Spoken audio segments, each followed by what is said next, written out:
После того, как в селе Горный Исток похоронили молодую девушку по имени Лейла, случилось нечто пугающее. Одна из деревенских собак раскопала ее могилу, открыв этим страшный секрет.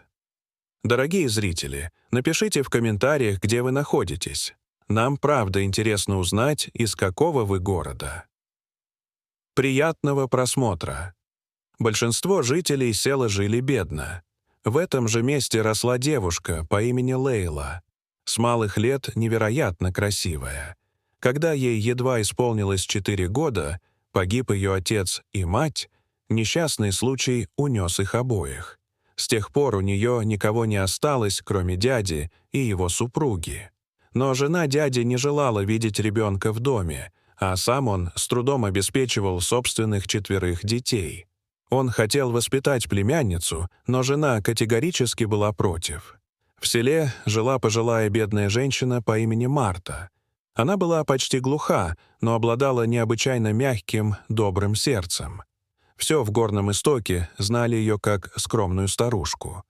Узнав, что Лейла осталась сиротой, она обрадовалась возможности помочь и забрала девочку к себе. Лейла росла умной и внимательной. А однажды Лейла сказала: «Мама, я хочу изучать Коран». Она начала занятия и спустя несколько лет выучила текст полностью. Она очень любила знания и веру. Стены их дома были низкими, и Лейла часто видела, как по дороге проходят ученики религиозной школы. С одним из них она даже подружилась, он стал ее товарищем. Так Лейла развивалась духовно.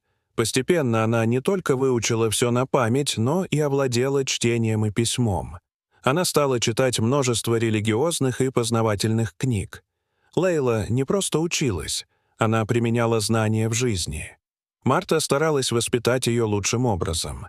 Когда Лейла повзрослела, ее красота стала известна всей округе. Женщины в селе говорили: «Это словно небесная дева». Она была настолько чистой и невинной, что практически не знала мирской жизни. К тому времени Марта сильно состарилась, уже не могла работать как раньше, но люди сами стали приносить ей все необходимое. Один состоятельный человек, владелец большой фермы, пришел свататься за Лейлу для своего сына. Но Марта ответила: «Вы ведь знаете, что моя дочь — мое спасение. Я жива лишь благодаря ней». Богатый мужчина, проявив благоразумие, лишь кивнул и ушел, не возражая. Лейла обучала детей и соседей религии. И был один юноша, Ренат, который ежедневно слушал ее уроки, стоя за домом. Со временем он влюбился в нее. Его любовь полностью изменила его. Он стал молиться регулярно и приблизился к вере. Он хотел попросить ее руки, но не решался. Но в один из дней пришла страшная новость. Лейла умерла. Когда Ренат услышал это, у него внутри все оборвалось, будто душа покинула тело. Он не мог поверить, что Лейлы больше нет. На похороны собралась вся деревня, но никто не мог понять, что стало причиной ее смерти. Марта рыдала без остановки, повторяя: «Лейла была светлой, честной, справедливой, лучшей из всех». Ренат стоял в стороне, залитый слезами. Он думал: «Она ушла навсегда, а я остался один. Все, что у меня было — чувства, которые я никогда не смел ей сказать». После похорон Ренат стал навещать ее могилу. Каждый день он замечал тревожные вещи. Собаки, не одна, не две, целыми стаями подходили именно к ее месту. Они рыли землю, тявкали, рычали, а некоторые даже справляли нужду прямо на могилу. На всем кладбище это происходило только у нее.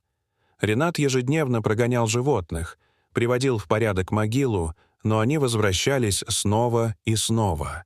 Иногда от земли шел такой отвратительный запах, что стоять рядом было невозможно, но мужчина все терпел.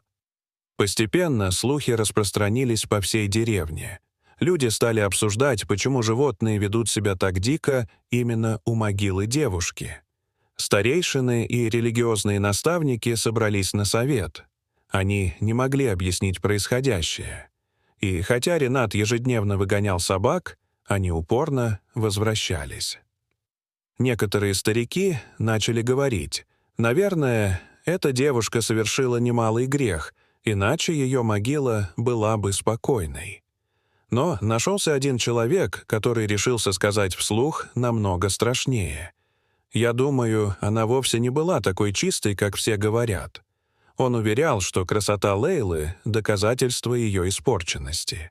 «Не бывает такого, — говорил он, — чтобы столь красивая девушка жила в бедности и при этом была безгрешной». Тем временем жители все больше убеждались, что должны открыть правду. Они начали подозревать самого Рената, ведь он приходил на кладбище каждый день, плакал, был заметно привязан к ней. «Возможно, между ними что-то было», — шептались они. Так Рената привели на суд. Старейшины спросили: «Какими были ваши отношения?» Ренат ответил честно: «Я любил ее, но не произнес ей ни слова. Она даже не знала, что я существую». Но ему не поверили. Люди кричали: «Признавайся! Ты сделал что-то! Ты виноват!» Тогда Ренат первый раз закричал так громко, как мог: «Не обвиняйте ее! Она была чистой! Между нами не было ничего!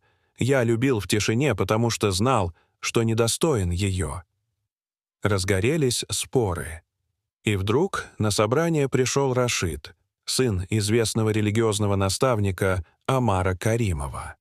Он казался раздраженным, но все к нему прислушивались. Слишком почитаем был его отец. Он убедил всех, что Лейла была грешницей, поэтому собаки роют ее могилу. Прошло несколько дней, и ситуация у могилы Лейлы стала критической. Собаки приходили все чаще. Они буквально разрывали землю. Запах стал настолько жутким, что к могиле никто больше не подходил. Только Ренат каждый день приносил камни и цветы, пытался укрепить место, но все рушилось снова. А затем случилось невероятное. Однажды утром могилу нашли полностью разрытой. Тогда жители пошли к Марте и потребовали войти в ее комнату. Там может быть ответ. Марта отчаянно сопротивлялась. С того дня, как она ушла, я не открывала ее дверь. Все осталось как было. Не хочу туда заходить. Но жители настояли и взломали дверь. Внутри все было просто. Кровать, маленький табурет, сундук со скромной одеждой. Девушка была бедна, и по комнате это было видно. Но когда один мужчина заглянул под кровать, он нашел что-то тяжелое и блестящее. Это было дорогое золотое ожерелье. Такое, какое могла позволить себе только очень богатая семья. Марта не смогла объяснить происхождение этой драгоценности. И по селу полились слухи. По ночам вокруг могилы Лейлы собирались злые собаки. То выли, то разбегались с ужасом, а над землей ощущался то запах паленого, то мертвого. Однажды ночью один из смельчаков, придя на кладбище с фонарем, увидел мужчину, который поливает могилу Лейлы какой-то жидкостью. Наутро жители решили разобраться в происходящем и вернулись к найденному ожерелью. Марта рассказала, что Лейла умерла тихо, во сне. Причины никто не понял. На собрании снова обсуждали золото, и Ренат попросил сутки на расследование.